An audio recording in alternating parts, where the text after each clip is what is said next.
Negócios e empreendedorismo. PAN. Negócios e empreendedorismo na PAN. Você sabia que comunicação pessoal é um dos dramas dos grandes executivos, das grandes executivas? Muitos vêm até nós, principalmente em sala de aula, né? E diz que quando tem que fazer uma apresentação, que pode ser para 5 pessoas, para 10 ou para 15, já entra um nervosismo incrível. Tem gente que a mão fica suada. Eu conheço gente que trava as costas quando tem que fazer uma apresentação para um grupo maior de pessoas. Mas olha, isso tem cura, hein?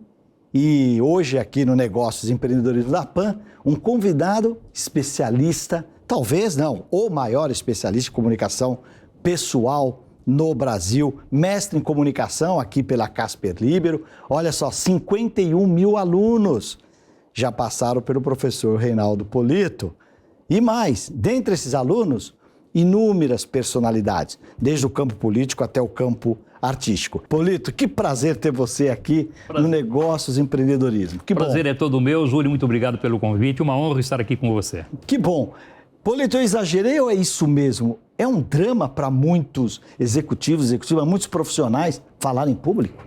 É um drama, Júlio. Agora, imagina o seguinte, um vice-presidente de uma empresa, um CEO de uma empresa, um diretor de marketing, ele vai participar de uma entrevista ou ele vai fazer uma apresentação diante dos funcionários e se apresenta ali todo desconfortável, com receio. As pessoas dizem, esse que é o cara que está me liderando, ele não consegue nem resolver o problema dele. Como é que ele pode passar energia, como é que ele pode passar confiança para mim? Então veja que até para ter credibilidade é importante existir essa confiança na comunicação. E olha, Polito, um dos grandes temas hoje no mundo da gestão é a questão da vulnerabilidade, ou seja, muitos executivos, executivas não querem se mostrar, entre aspas, fracos ou deficientes numa ou em outra questão e acabam escondendo isso. Minha pergunta é, como é que eles chegam até você com esse problema? O que eles te dizem? E alguns vão escondendo até um determinado momento, porque o que acontece, Júlio? Você, uma redação, você pode terceirizar. Você contrata lá uma secretária, ela vai fazer uma redação, ou pelo menos vai dar uma arredondada naquilo que você escreveu.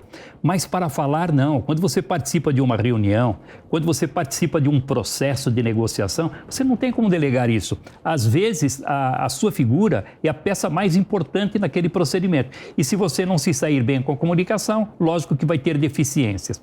Aí as pessoas me procuram, Júlio, dizendo o seguinte: Polito, eu queria dar uma melhorada na minha comunicação, eu sinto que eu já tenho facilidade, porque afinal de contas eu sou o VP da empresa, mas na medida em que ele fala que não tem problemas, em que ele é seguro, pela forma como ele engole a saliva, como ele vai apertando as mãos, como ele faz uma pausa um pouco mais prolongada, dá para perceber que ele está desconfortável. Então eu deixo ele à vontade e depois, quando ele vai fazer os exercícios, quando ele vai para a tribuna, aí mostra realmente que precisa resolver o seu problema.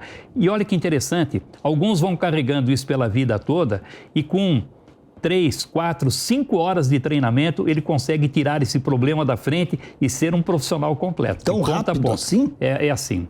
Porque o que acontece? A pessoa diz assim, mas como é que eu vou aprender em 2 horas? Como é que eu vou aprender em 3 horas, em 6 horas? Se eu fosse impor técnica de fora para dentro, eu não conseguiria nem em 6 meses. Mas a pessoa já aprendeu a falar. O que acontece, Júlio, é que você conversa com ela, você já tem essa experiência, ela conta as histórias, como é que ela cresceu na atividade dela, fala da empresa. Quando ela vai para a situação mais formal, começa a querer falar de uma forma diferente, utilizar outras palavras, ela não está acostumada com aquele vocabulário, com aquela construção e lógico que não vai ter eficiência. Então o que eu faço? É verificar qual é o estilo dessa pessoa, quais são as suas características e transportar para a situação formal aquilo que ele já faz bem no dia a dia. Qual é a vantagem? Que ele cresce, desenvolve, encontra aprimoramento e não esquece mais porque continua sendo ele mesmo. Porque quando a pessoa desenvolve o seu próprio estilo de comunicação, ela não tem que pensar em gesticulação, em ritmo de fala, em estrutura da fala, porque isso vem espontaneamente no momento em que se apresenta. Ou seja, então é mais ou menos Michelangelo. Não é isso? É isso Quer dizer, aí. já está dentro de si, você só tira a Pietà que já está no bloco de mármore. Mais ou menos isso. Então, Júlio, e depois de 46 fazendo isso, 46 anos fazendo isso todos os dias, de manhã, à tarde e à noite, como você disse, com mais de 51 mil alunos, com 2, 3 minutos de conversa já dá para tirar uma fotografia e saber exatamente quais são os pequenos ajustes para que a pessoa possa se desenvolver. Polito, deixar você agora assim numa saia justa, né? Das personalidades que passaram pela sua escola, quem que te chegou mais travado? Mais travado como personalidade. Bom, várias, mas eu acho que quem se apresentava com bastante dificuldade no princípio foi a Joana Prado, a feiticeira, que Sim. muitos vão se lembrar. Porque ela trabalhava lá como dançarina e um dia ela deu uma entrevista e o Estadão fez uma crítica muito severa em cima, dizendo que era melhor ela ficar quieta, de boca fechada, etc. E aí ela percebeu que se ela, para as entrevistas que ela ia conceder, e até tinha vontade na época de apresentar um programa de televisão, ela precisaria desenvolver a sua comunicação. Então essa chegou com um problema e eu me lembro bem, não sei se você se lembra, Júlia, ela fazia uma propaganda, dizia assim, não é feitiçaria, é tecnologia. Lembra disso? Lembro. E ela dizia assim, ô Polito, mas como é que eu sei se eu fiquei natural, espontânea na minha comunicação? Então eu disse o seguinte, olha, quando você disser não é feitiçaria, é tecnologia. Aí pronto, está resolvido o problema. Ela terminou o treinamento, a primeira coisa que fez foi lá para regravar aquele anúncio que ela fazia e aí ficou bom. E aí ficou bom. E no campo empresarial, quem que dos executivos que você já treinou, quem que você viu uma evolução assim muito grande? Quem que você destacaria entre os seus alunos, sem quebrar aqui confidencialidade alguma, né? Os que eu cito, Júlio, são todos aqueles que permitem. Por então exemplo, tá o Alexandre Rohagen, que você conheceu bem, sim. foi presidente Do Facebook. Mas antes disso ele foi presidente do Google. Do Google, É. sim. Então, e ele ficou tão feliz com o treinamento que depois ele fechou várias turmas lá no Google, nós fizemos 16 cursos lá para eles, treinamos praticamente todos os diretores e gerentes. E ele sempre fala que isso foi importante na atividade profissional, tanto que se tornou um palestrante depois. É verdade. E na área política, um que é bastante conhecido como grande orador é o Roberto Jefferson. O Roberto Jefferson, quando me procurou, eu falei, rapaz, mas você é o cara, todo mundo quer falar como você é a referência, o que é que você está fazendo aqui? Polito, alguém que tem mais de 40 anos fazendo isso todos os dias, com certeza você vai me dar algumas dicas que vão me ajudar muito. Tanto que ele ficou tão feliz, ô Júlio, que depois ele levou a filha dele, a Cristiane Brasil, e nós fizemos uma live, ele disse, Polito, passando a pandemia, a primeira coisa que eu vou fazer é uma reciclagem com você, porque realmente o seu treinamento me ajudou bastante. Que bom, que bom. Polito, então, nós não temos tempo aqui para ter aulas de comunicação completas. Mas eu acho que seria interessante para quem está nos assistindo e está pensando, puxa vida, será que eu tenho uma fala natural? Será que eu observo exatamente o meu estilo? Será que eu tenho um estilo numa reunião, numa apresentação? Quais seriam as dicas mais importantes que você daria para quem quer começar a observar-se como comunicador? Perfeito, Júlio. Olha, eu vou dar algumas sugestões bem básicas. Primeiro, é preciso conhecer bem quem é o seu ouvinte, se você vai falar para um público jovem ou público mais idoso. Para o jovem você vai falar do amanhã e para o idoso você vai falar do passado. Se você vai falar com pessoas com nível intelectual mais baixo ou mais elevado, mais baixo tem que passar informações de maneira simples, como dizia Lutero, essas pessoas simples você precisa dizer que branco é branco, preto é preto e mesmo assim elas vão ter dificuldade. Se o público tem um preparo mais elevado, você pode desenvolver um raciocínio mais abstrato, pode se apresentar com ironia simples, por exemplo, que ele vai entender que não é o que você está dizendo, mas é o que está por trás daquilo que você disse.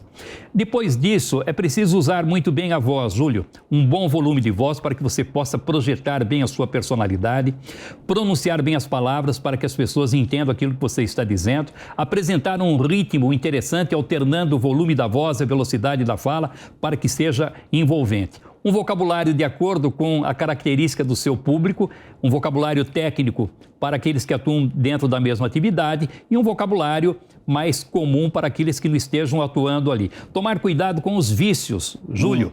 Aquele que fala né, tá, ok, tudo isso pode apresentar ruídos na comunicação e atrapalhar. E depois, se falar em pé, por exemplo, bem posicionado sobre as duas pernas, gesticular de uma forma moderada, fazendo com que o gesto acompanhe bem o ritmo e a cadência da fala, sem ficar voltando de maneira precipitada à posição de apoio.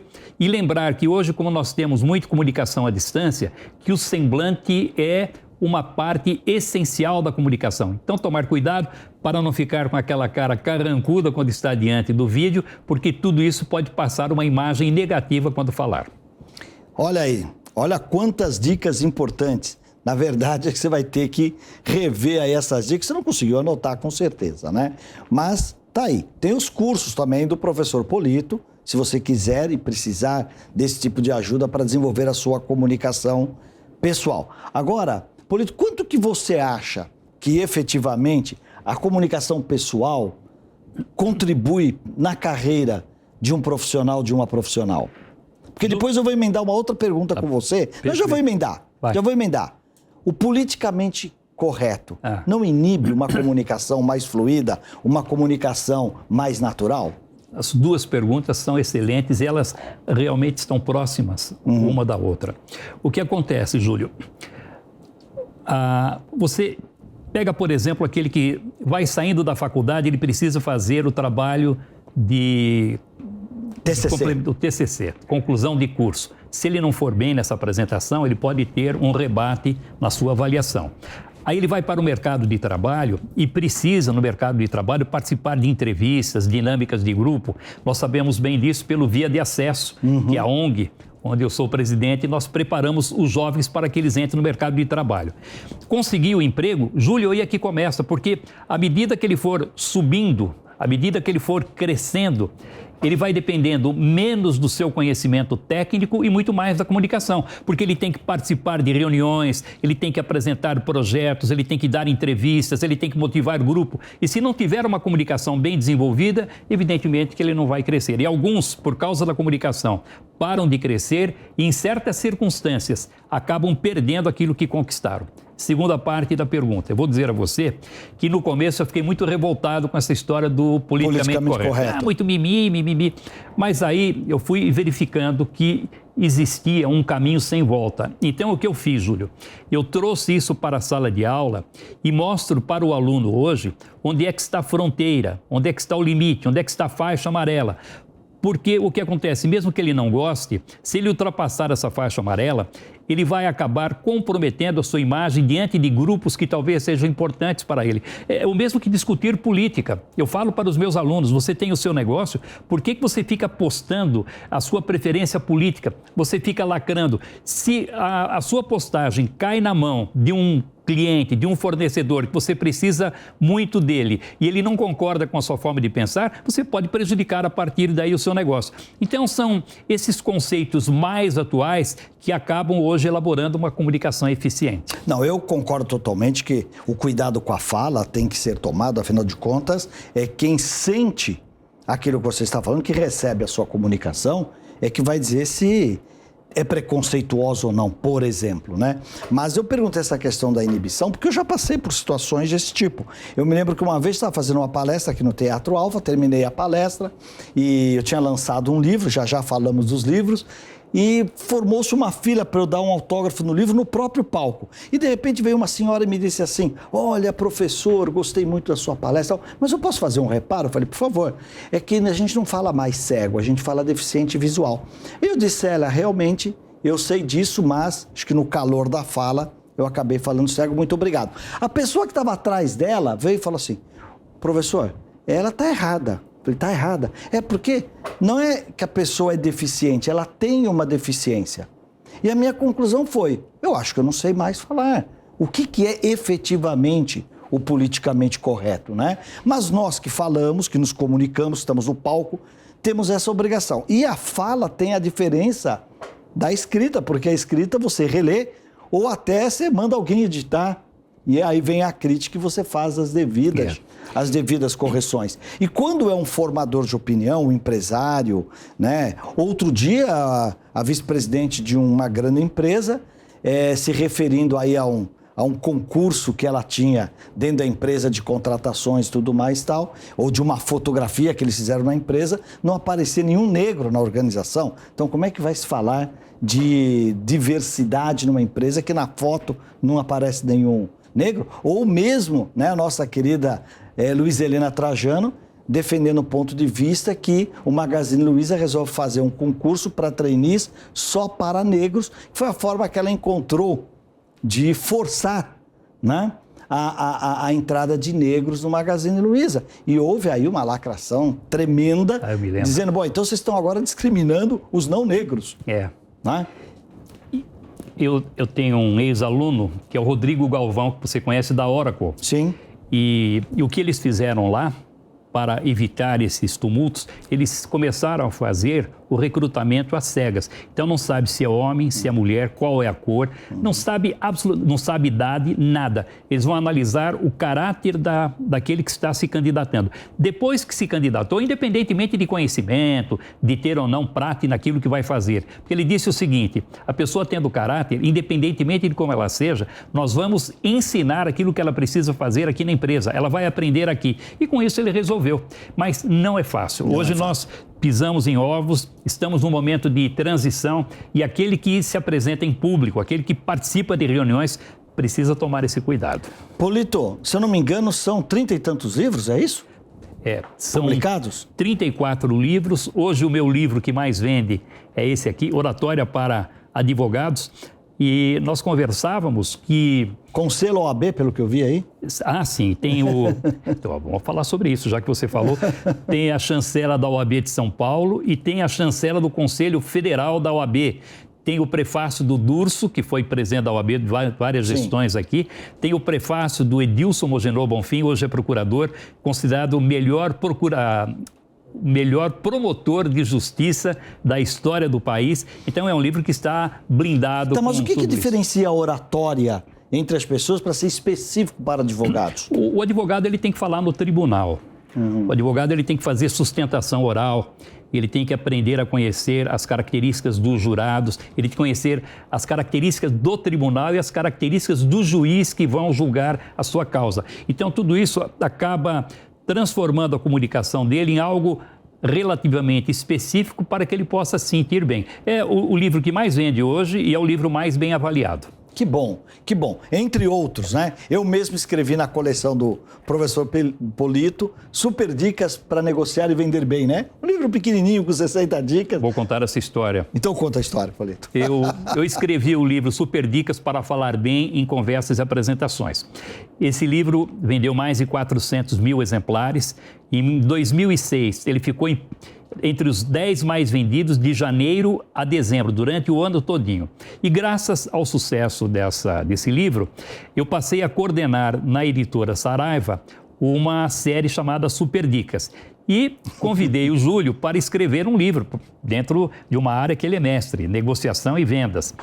E o Júlio falou, tá bom. Só que ele foi me enrolando, mas eu sou um cara muito persistente. Pior que é verdade. E aí ligava, aí Júlio, como é que é? Não, tudo bem, tô indo.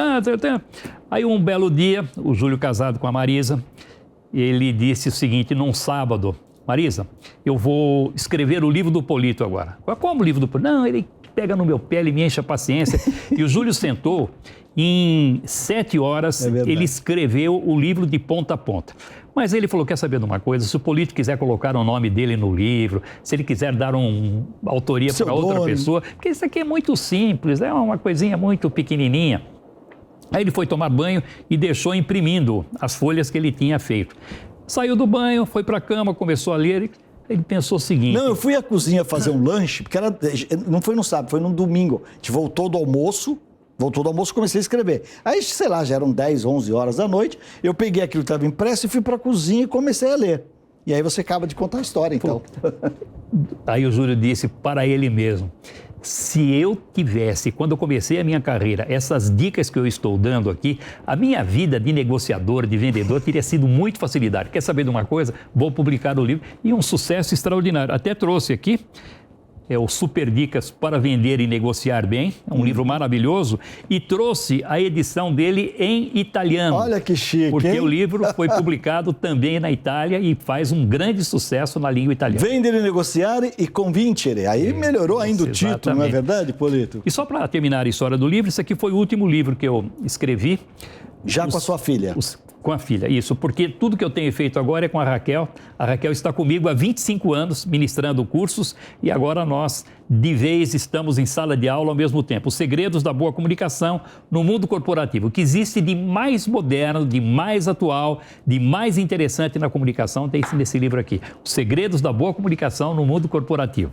Olha, gente, e a ideia aqui do programa não é merchan de maneira alguma, mas é conteúdo que realmente interessa. Então, sempre você pode contar aqui nos programas de nós darmos dica, como nós temos o programa também com o Diego do iFood, e ele escreveu um livro muito bom pela editora Gente, chamado A Nova Economia, né? Trazendo todos esses conhecimentos de como a economia tem se transformado com o impacto da tecnologia, das metodologias ágeis, né? E então nós temos dado essas dicas aqui, mais dicas virão. Eu quero trazer aqui o Romeu Bussarello para falar sobre o novo perfil do profissional de marketing, e o que me inspirou a trazer o Romeu aqui, eu acabei de ler da professora Dweck, o Mindset, livro espetacular, mostrando a diferença entre as pessoas que têm mindset fixo e mindset de crescimento, inclusive mostrando personalidades do mundo corporativo que tinham um tipo de mindset ou outro tipo de mindset e os resultados